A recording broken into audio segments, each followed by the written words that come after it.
saya akan mengkagumi Gus Dur dari segi fikih.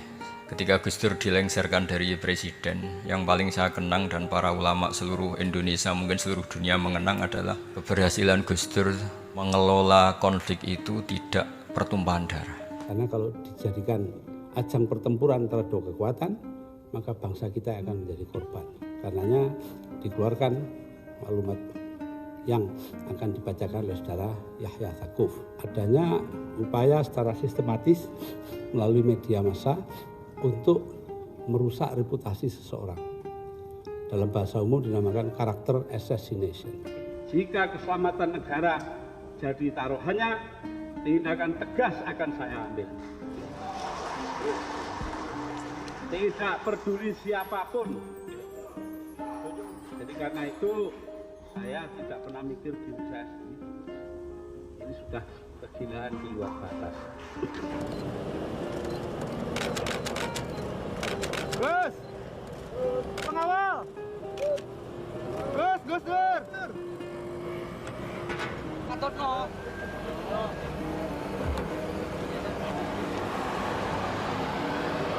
Satu prestasi yang insya Allah jadi amal beliau, semoga mendapat ridhonya Allah Subhanahu wa Ta'ala. Karena yang paling dihindari oleh Islam sebisa mungkin adalah jangan ada darah menetes, apalagi hanya demi kekuasaan. Sehingga Rasulullah SAW sampai berdamai ketika terjadi tarik ulur di Sulhul Hudaybiyah. Suhail bin Amr memberi sekian poin, semuanya merugikan Rasulullah, tidak ada yang menguntungkan sama sekali. Tapi Rasulullah menuruti itu semua demi tidak bertumpahan darah. Padahal Suhail bin Amr zaman itu masih kafir, sehingga menjadi fikih bahwa perdamaian itu harus kita jaga. Sampai ada ayat wa in janahu lisalmi fajnalaha wa tawakkal 'ala Allah. Jika mereka ingin damai, kamu harus menuruti itu. Sehingga damai itu pula yang zaman era Gus Wahid, ketika beliau menginginkan negara berdasar Islam, itu banyak di buku, termasuk beliau panitia 9 persiapan kemerdekaan Pebuki, juga tadi Gus Solahuddin cerita. Beliau akhirnya kompromi juga dengan negara yang berbentuk Pancasila. Kemudian itu disosialisasikan era Muktamar Situbondo, yaitu Kiai Haji Ahmad Siddiq, didukung oleh Gus Dur karena zaman itu beliau kalah sepuh sama Kiai Haji Ahmad Siddiq. Jadi itu fikih-fikih yang saya menjadikan pengagum Gus Dur, karena ibadah Darul Mafasid Muqaddamun ala Jalbil Masalah adalah ibadah yang luar biasa. Berikutnya saya mohon sama Kiai Haji Solahuddin Wahid berkenan saya cara berpikir begini untuk Gus Dur. Jadi watak seorang cucu itu biasanya mengalir dari pikiran besar mbah-mbahnya atau leluhurnya, karena setiap mbah-mbahnya pasti berdoa dzurriatan thayyibah. Mbah Hasyim Asy'ari adalah terhitung sebagai mujaddid, sebagai pembaharu Islam. Kitab ini diterjemah beberapa kali, sebagian oleh Kiai Haji Mustafa Bisri. Dan saya pastikan di antara perilaku atau manhaj Mbah Hasyim adalah, ini saya baca guru-guru beliau, kemudian ada perilaku yang persis ditiru Gus Dur. Jadi itu bukan sekedar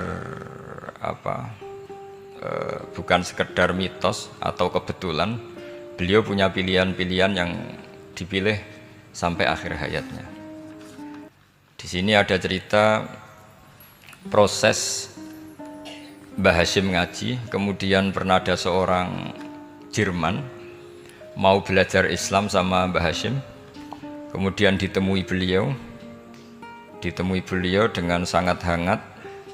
Ketika sudah mengenal Islam secara detail, ya saya ulang lagi, ketika sudah mengenal Islam secara detail, beliau menghentikan, kamu jangan tergesa-gesa, kata beliau. Kamu harus menerima Islam ini secara al-bayyinah, secara argumentatif, secara logika yang benar, jangan karena terpaksa. Itu pula yang akhirnya Mbah Hasyim mendorong khurriyatul fikri, orang itu harus merdeka dalam berpikir. Itu pula yang mengilhami Rasulullah SAW ketika Sulhul Hudaybiyah. Orang kafir yang masuk Islam harus dikembalikan ke habitat kafir, karena itu habitat asli, karena rata-rata dulu suku Mekah zaman itu kafir semua. Tapi yang orang Islam masuk kafir harus dibiarkan karena dianggap kembali ke habitat. Tentu semua perjanjian itu merugikan Rasulullah SAW. Tapi yang unik Rasulullah itu menerima itu semua. Kata Rasulullah, sudah perjanjian itu kita terima saja. Akhirnya perjanjian itu diterima. Kemudian tapi Nabi hanya minta satu hal. Orang kafir Quraisy tidak boleh melarang orang diskusi Islam. Akhirnya mereka diskusi tentang Tuhan, tentang agama, tentang macam-macam. Sehingga mereka akhirnya membandingkan, namanya punya Tuhan batu sama Tuhan yang disebut Muhammad. Tentu mereka masih jangkar pakai nama Muhammad. Mereka diskusi. Kalau kita punya Tuhan berhala, efeknya begini-begini. Kalau Tuhan kita banyak, efeknya gini-gini. Diskusi. Yatafawaduna fil hadis. Mereka diskusi secara terbuka. Terus fama ahadun ya'kilu syai'an illa dakhala fihi. Kemudian seseorang yang berpikir secara benar, yang mengenali Islam, pasti akan masuk Islam. Sehingga karena mereka diskusi bebas tanpa tekanan, akhirnya mereka memilih Islam. Dan setelah mereka Islam, mereka akhirnya ikrar Islam sama ikrar ya cara sekarang ikrar, kemudian menjadi Muslim. Dan otomatis perjanjian itu dibatalkan. Makanya kata Imam Zuhri, guru Imam Malik, maka nafathun a'zuma fil Islam min sulhul Hudaybiyah. Enggak ada kemenangan Islam sehebat kemenangan dalam Hudaybiyah, yaitu orang berbebas berpikir. Kemudian kebebasan berpikir ini pasti mengarah ke mengakui yang benar, menanggalkan yang salah. Tentu orang dulu mendewa-dewakan Lata Uzza, pokoknya menuhankan makhluk, menjadi sadar bahwa itu aneh.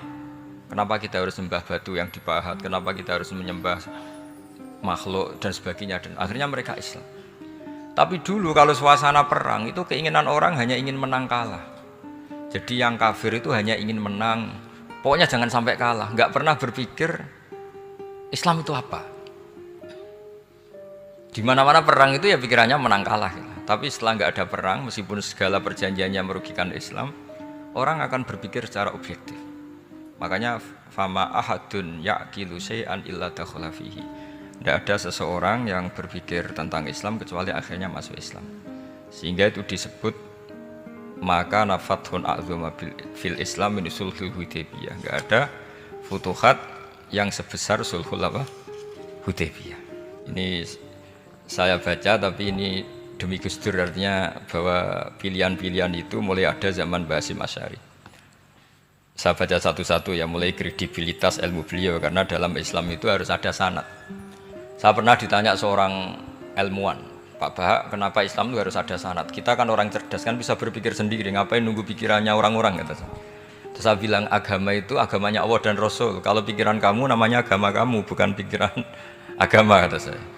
Kalau kamu punya pikiran, yang namanya pikiran kamu, tidak agama. Kalau agama itu harus bersanad. Jadi pikirannya Mbah Hashim sama dengan pikirannya Mbah Mahfud pikirannya sama dengan Said Abi Bakar Sato, Said Abi Bakar Sato sama dengan Sayyid Zaini Dahlan, dan seterusnya sampai logika itu sampai Rasulullah Shallallahu Alaihi Wasallam. Saya beri sekian contoh. Pikiran yang kita ciptakan bisa salah, misalnya begini. Dulu misalnya Nabi pernah bersabda, al-qatil wal maqtul finnar, pembunuh yang dibunuh sama-sama neraka. Jadi idal taqal muslimani bisayfihima fal qatil wal maqtul finnar. Jika dua orang muslim bertemu sama-sama bawa pedang, maka yang bunuh maupun yang dibunuh itu sama-sama masuk neraka. Makanya kita harus syukur sekali Indonesia itu paling menghindari membunuh, karena kalau sesama muslim membunuh itu ancamannya berat, sama-sama masuk neraka. Bukan sekedar diboyong dari pondok Tebuireng, itu neraka gitu. Kalau dibayang pondok gampang itu, nanti mondok lain gampang. Terus logika sahabat begini, hadza al-qatil fama balu maqtul. Oke ya Rasulullah, kalau al-qatil masuk neraka namanya pembunuh, oke kita terima. Tapi fama balul maqtul, lalu dosanya yang terbunuh itu apa? Wong dia korban kok dia dibunuh. Apa jawabannya Rasulullah sallallahu alaihi wasallam? Jawabannya innahu kana harison ala qatli sahibi. Sebetulnya dia juga mentalnya pembunuh, cuma nasibnya terbunuh. Jadi seperti misalnya sampean hasut saya, itu enggak perlu disakeni. Sebenarnya sampean yang inginnya ya menggusur saya, cuma nasibnya tergusur gitu. Makanya kalau ada orang rebutan pacar kok kalah itu enggak usah disakeni. Sebenarnya mentalnya dia perebut gitu. Cuma nasibnya kalah gitu loh. Jadi apa ya? Ya tadi. Ya ini penting ya, penting sekali. Itu jadi sebetulnya ketika duel tuh semuanya kan mentalnya pembunuh, maka dia nasib saja sebagai maktul, tapi mentalnya pembunuh. Karena dia mentalnya, niatnya, komitmennya pembunuh, maka dia sama-sama di neraka. Maktul itu fakta, faktanya terbunuh, tapi mentalnya pembunuh, sehingga hukumannya sebagai